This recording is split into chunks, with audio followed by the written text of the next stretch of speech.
তো বন্ধুরা, পাঞ্জাব থেকে কয়েকটা ভিডিও প্রচুর ভাইরাল যাচ্ছে এখন। সেই ভিডিওতে আমরা দেখতে পাবো যে একজন মানুষ মদ খাওয়ার পর শিখদের যে গুরু হয় তাদের ছবিকে অপমান করছে। আর সেই সেম লোকের এমএমএস ভিডিও লিক হয়েছে। এবার এমএমএস মানে তো আপনারা বুঝতে পারছেন কিরকম ভিডিও লিক হয়েছে। এবার এই লোকটা হলো পাঞ্জাবের যে এখন কারেন্ট সিএম আছে, ভগবান মান। উনি তো শ্রী আকাল তখ্ত সাহিব বলে এখন একটা গ্রুপ আছে, যেটা হলো শিখদের সব থেকে বড় স্পিরিচুয়াল বডি।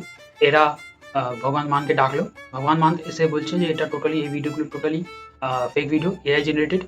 এরপর ভগবান মানের এই কথাটা ঠিক না ভুল এটা জানার জন্য শ্রী আকাল তখ্ত সাহিব এই ভিডিওগুলোকে ইন্ডিয়ার সব থেকে বড় দুটো ফরেন্সিক ল্যাবে পাঠিয়েছে। এবার রেজাল্ট কি এটা টোটালি ভিডিওগুলো টোটালি রিয়েল ভিডিও, কোনো এআই জেনারেটেড ভিডিও না। এবার ভিডিও রেজাল্ট আসার পর আম আদমি পার্টির স্টেটমেন্ট পুরোই চেঞ্জ হয়ে যায়। এরা বলে কি হ্যাঁ, ভিডিও হয়তো সত্যি হতে পারে, কিন্তু এখানে যে লোকটা দেখানো হয়েছে সেই লোকটা ভগবান মান না। তো এইসব জানার পর শ্রী আকাল তখ্ত সাহিব এই গ্রুপটা ভগবান মানকে গুরু দুঃখী বা খালসা পন্থ বিরোধী এটা বলে এখন ওদেরকে বলে দেওয়া হয়েছে, যার মানে হচ্ছে যে টোটালি শিখদের একটা টেক্টার ধোকা যারা দেয় তাদেরকে এই পদটা দেওয়া হয়।